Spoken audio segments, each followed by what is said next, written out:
Doctor Mahesh Patel, consultant dermatologist and hair transplant surgeon Surat. आज मैं आपको बताऊंगा कि हेयर ट्रांसप्लांट की कॉस्ट क्या होती है।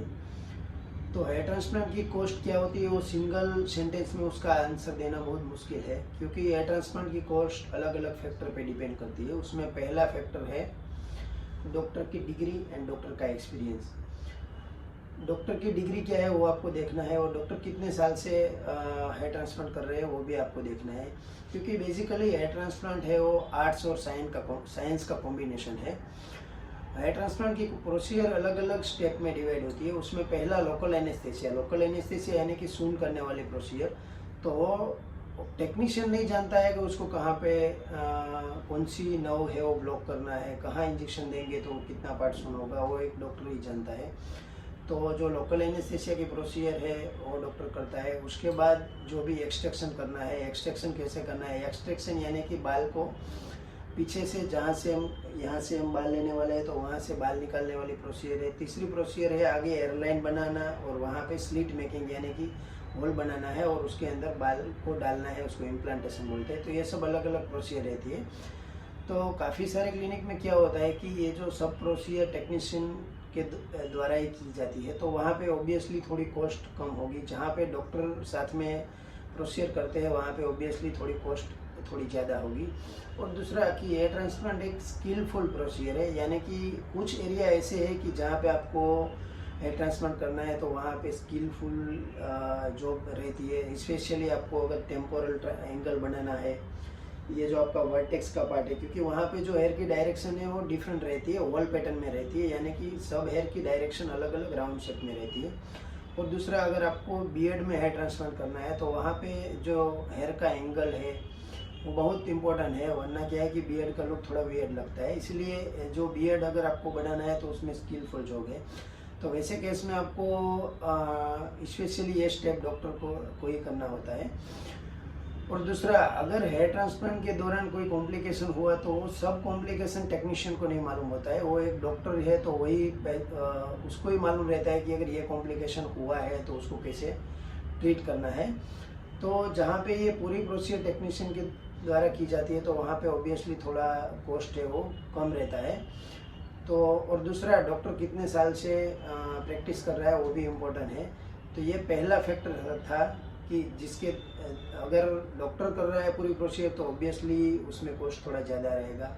अगर पूरी प्रोसीजर टेक्नीशियन के द्वारा की जाती है तो वहाँ पे आपको थोड़ा रिस्क भी बढ़ जाता है और कॉस्ट आपको थोड़ी कम होती है। लेकिन क्या है कि हेयर ट्रांसप्लांट एक ही बार आप कर सकते हो, बार बार नहीं कर सकते, क्योंकि आप जहाँ से बाल लेते हो पीछे वहाँ से वो एक बार आपने बाल निकाल लिए तो वहाँ पे फिर आप दूसरी बार से बाल वहाँ पे नहीं निकाल सकते हो, क्योंकि हम जो बाल निकालते हैं वहाँ पे नए बाल ग्रो नहीं करते। तो ये पहला फैक्टर था कि जिसके दौरान हम हेयर ट्रांसप्लांट की कॉस्ट क्या है वो डिसाइड कर सकते हैं। और दूसरा फैक्टर है कि आपका जो ऑपरेशन थिएटर है उसका सेटअप कैसा होना चाहिए।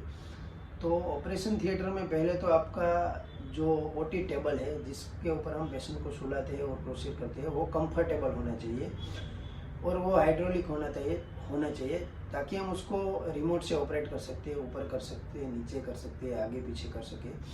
क्योंकि हेयर ट्रांसप्लांट की प्रोसीजर कोई 15-20 मिनट की प्रोसीजर नहीं है, क्योंकि उसमें 5 से 6 घंटे लगते हैं। तो पेशेंट को सोने के लिए कंफर्टेबल होना चाहिए ताकि वो 6 घंटे आराम से वो सो सके। और दूसरा, जहाँ पे जो पेशेंट का फेस रहता है वो पिलो है तो वो सिलिकॉन का पिलो होना चाहिए ताकि वो सॉफ्ट है, तो पेशेंट को फेस पे उसको रेडनेस नहीं आए, सूजन नहीं आए, उसका भी थोड़ा ध्यान रखना पड़ता है। और तीसरा है कि ओटी की लाइट है तो ओटी की लाइट है वो क्लियरली विजिबल ओटी की लाइट होनी चाहिए और वो एलईडी ओटी लाइट होनी चाहिए ताकि आप क्लियरली देख सको, क्योंकि ये जो बारीक बारीक हेयर है उसको हमको निकालना है ताकि विजिबिलिटी अच्छी होनी चाहिए। और दूसरा, हम जो छोटे छोटे पतले बाल निकालते हैं पीछे से तो उसके लिए एक मैग्नीफिकेशन टूल्स की भी ज़रूरत होती है। वो मैग्नीफिकेशन टूल्स की वजह से हम प्रिसाइजली हेयर को निकाल सकते हैं। इसमें क्या होता है कि ये जो हेयर रहते हैं उसमें 2 या 3 बाल रहते हैं, उसको ग्राफ्ट बोलते हैं। तो कई बार क्या होता है कि 3 बाल वाला ग्राफ्ट जो है वो हम निकालते वक्त कई बार एक बाल टूट जाता है तो उसको हम 2 ही बाल हमको बाहर निकाल सकते हैं, तो उसको ट्रांजैक्शन रेट बोलते हैं। कई बार क्या है कि जो ओटी लाइट की विजिबिलिटी अच्छी नहीं है या तो इंस्ट्रूमेंट की क्वालिटी भी अच्छी नहीं है तो ट्रांजैक्शन रेट बढ़ जाता है, यानी कि 3 बाल वाला जो ग्राफ्ट है वो 2 बाल हम निकालते हैं, तो उसकी वजह से भी रिजल्ट में भी काफ़ी फर्क पड़ता है। और तीसरा, जो ओटी में एक एनेस्थेटिक ट्रॉली होनी चाहिए। एनेस्थेटिक ट्रॉली में आपको इमरजेंसी जो सब है मेडिसिन रहनी चाहिए, उसमें एक ऑक्सीजन का सिलेंडर रहना चाहिए, एक नाइट्रस ऑक्साइड का सिलेंडर रहना चाहिए, क्योंकि हम तो जो एयर ट्रांसप्लांट प्रोसीजर करते हैं उसमें स्टैंड बाय एनेस्थेटिक डॉक्टर को रखते हैं। कई बार क्या होता है कि पेशेंट को कोई दवाई का रिएक्शन आया या तो सडनली उसका हार्ट रेट है वो कम हो गया, तो वैसी कंडीशन में एनेस्थेटिक डॉक्टर रहते हैं तो तुरंत ही क्विकली उस कंडीशन को रिकवर कर सकते हैं। और इमरजेंसी मेडिसिन भी चाहिए। उसमें इमरजेंसी मेडिसिन में क्या है कि डेक्सोना है, एविल है, पैरासीटामोल का इंजेक्शन है, एट्रोपिन है, एड्रेनालिन है, ये सब इंजेक्शन कुछ जो बेसिक है वो सब रहने चाहिए, पेन किलर के इंजेक्शन रहने चाहिए। तो ये इमरजेंसी सब चीज़ें ओटी में अगर रेडी है तो कई बार क्या होता है कि पेशेंट को कोई भी तकलीफ हुई तो ओटी में ही सब सेटअप रेडी रहता है, तो पेशेंट को तुरंत ही उसकी जो भी कॉम्प्लिकेशन हुआ है उसको हम टैकल कर सकते हैं। तो एयर ट्रांसप्लांट की कॉस्ट, अगर ये सब जो अच्छी क्वालिटी का मैंने बताया जो इंस्ट्रूमेंट है वो रखते हैं तो उसकी हमारी कॉस्ट भी बढ़ जाती है। तो वैसे ओटी सेटअप की कॉस्ट ज़्यादा बढ़ जाती है, तो वैसे भी जो भी हेयर ट्रांसप्लांट की कॉस्ट है वो भी थोड़ी बढ़ जाती है। लेकिन अगर ओटी अच्छा है तो आपको इन्फेक्शन होने का चांस कम हो जाता है, तो इन्फेक्शन और जो भी रिजल्ट आपका मिलने वाला है वो बढ़िया रिजल्ट मिलेगा, इन्फेक्शन का चांसेस कम हो जाती है, लेकिन थोड़ी कॉस्ट बढ़ती है। लेकिन ये हेयर ट्रांसप्लांट प्रोसीजर है वो बार बार नहीं कर सकते, ताकि वो भी आपको ओटी सेटअप कैसा है वो भी देखना है। और तीसरा फैक्टर है कि हम हेयर ट्रांसप्लांट प्रोसीजर में जो इंस्ट्रूमेंट यूज़ करते हैं उसकी क्वालिटी। हेयर ट्रांसप्लांट में हम जहाँ से बाल निकालते हैं पीछे के एरिया से उसको एक्सट्रैक्शन प्रोसेस बोलते हैं। वो एक्सट्रैक्शन प्रोसेस में एक इलेक्ट्रिक मोटर चाहिए, वो भी हाई क्वालिटी की होनी चाहिए, उसके आरपीएम भी अच्छे होने चाहिए ताकि वो स्मूथली चले और स्मूथली हम हेयर का एक्सट्रैक्शन कर सके। और दूसरा, जो भी एक्सट्रैक्शन के लिए पंचिस चाहिए, यानी कि बाल को अंदर से रूट से अलग करने के लिए उसके लिए स्पेशल हम बेसिकली FUE प्रोसीजर करते हैं, तो उसके लिए पंचिस की ज़रूरत होती है। वो पंचिस अच्छी क्वालिटी के और अच्छी कंपनी के होते हैं, तो क्या होता है उसमें आपको एक तो ट्रांजैक्शन रेट है वो कम हो जाता है और उसको कटिंग हम इजीली कर सकते हैं, ताकि बाद में जो हीलिंग होगा तो वो जल्दी से होगा, और जो बाद में स्कार दिखने वाला है वो बहुत कम दिखेगा या तो नहीं भी दिखेगा। समय के साथ वो स्कार कम भी हो जाते हैं अगर अच्छी क्वालिटी के पंचिस है तो। और तीसरा, हम जो आगे स्लिट बनाते हैं, तो स्लिट बनाने के लिए कन्वेंशनल जो FUE है उसमें हम सिंपल जो CTS ब्लेड आती है वो यूज़ करते हैं, तो उसकी भी कॉस्ट रहती है। अभी हम रिसेंटली जो सेफायर FUE है, यानी कि जो सेफायर जेमस्टोन होता है उसमें से बनी हुई जो ब्लेड है वो हम स्लिट मेकिंग के लिए यूज़ करते हैं। तो अगर हम सेफायर ब्लेड यूज़ करते हैं तो उसकी कॉस्ट ही बहुत ज़्यादा है, तो ऑल ओवर जो हेयर ट्रांसप्लांट की कॉस्ट है वो भी बढ़ जाएगी। और दूसरा, कई बार हम इम्प्लांटेशन सिंपल फोर्सेप्स से भी कर सकते हैं। और दूसरा, कई बार हम इम्प्लांटर की मदद से भी हेयर ट्रांसप्लांट करते हैं, तो अगर इम्प्लांटर यूज़ होता है उसमें तो इम्प्लांटर की कॉस्ट ही इतनी ज़्यादा रहती है कि हमकी जो ऑल ओवर हेयर ट्रांसप्लांट की कॉस्ट है वो बढ़ जाती है। तो फाइनली मैं ऐसा बताऊंगा कि ये सब जो हाई क्वालिटी के हम सब इंस्ट्रूमेंट यूज़ करते हैं तो उसकी ऑल ओवर कॉस्ट ही बढ़ जाती है, तो हम हेयर ट्रांसप्लांट अगर कम दाम में करना है तो भी नहीं कर सकते हैं।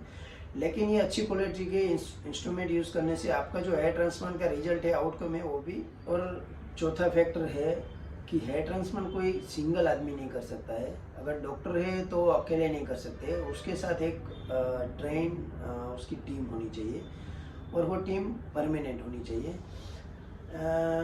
क्योंकि हेयर ट्रांसप्लांट के प्रोसीजर बहुत लंबी प्रोसीजर है, 6 से 7 घंटे चलने वाली प्रोसीजर है, तो उसमें अलग अलग स्टेप रहते हैं, तो वो सब स्टेप में अलग अलग टीम वर्क होना चाहिए। अगर काफ़ी क्लिनिक में क्या होता है कि 1 ही 2 स्टाफ होते हैं, तो 1-2 स्टाफ से हेयर ट्रांसप्लांट की पूरी प्रोसीजर नहीं हो सकती है। उसमें क्या होता है कि जो 1-2 स्टाफ है तो वो क्या है कि सुबह से लेकर दोपहर तक अगर प्रोसीजर चलती है तो वो थक जाता है तो एक बार तो फिर क्या होता है कि जो हेयर ट्रांसप्लांट की जो वर्क है, क्वालिटी ऑफ वर्क है, वो भी थोड़ा बिगड़ता है अगर 2 ही आदमी है और वो लंबे टाइम के लिए काम करता है तो। इसीलिए हेयर ट्रांसप्लांट के लिए एक टीम वर्क होना जरूरी है। हमारी कम से कम टीम 5 से लोगों की होनी चाहिए, ताकि जो सबका इंडिविजुअल वर्क रहे और वो उतने ही, अगर कम टाइम टेक्नीशियन को काम करना है तो वो अच्छी तरह से उसका जो रोल है हेयर ट्रांसप्लांट में वो अच्छी तरह से निभाएगा, ताकि ऑल ओवर जो हेयर ट्रांसप्लांट का जो आउटकम है वो बढ़ जाता है। कई बार क्या होता है, काफ़ी क्लिनिक में एवरी टाइम जो हेयर ट्रांसप्लांट का जो टेक्नीशियन रहता है या तो उसकी टीम रहती है वो चेंज होती है। तो वो चेंज होती है तो क्या है कि एवरी टाइम आप एक्सपेक्ट नहीं कर सकते हो कि अच्छा ही रिजल्ट मिलेगा। और काफ़ी बार क्या होता है कि कई बार हम नए नए टेक्नीशियन को बुलाते हैं, नई नई टीम को बुलाते हैं, तो क्या है कि उससे क्या होगा कि ऑल ओवर जो हेयर ट्रांसप्लांट का रिजल्ट है वो हैम्पर होता है। तो इसीलिए अगर आपकी हेयर ट्रांसप्लांट की जो टीम है वो एक परमानेंट टीम होनी चाहिए, ताकि आपको पेशेंट को अच्छे से अच्छा रिजल्ट दे पाओ। तो ये सब फैक्टर रहते हैं कि जिसके ऊपर हम हेयर ट्रांसप्लांट की कॉस्ट डिसाइड करते हैं।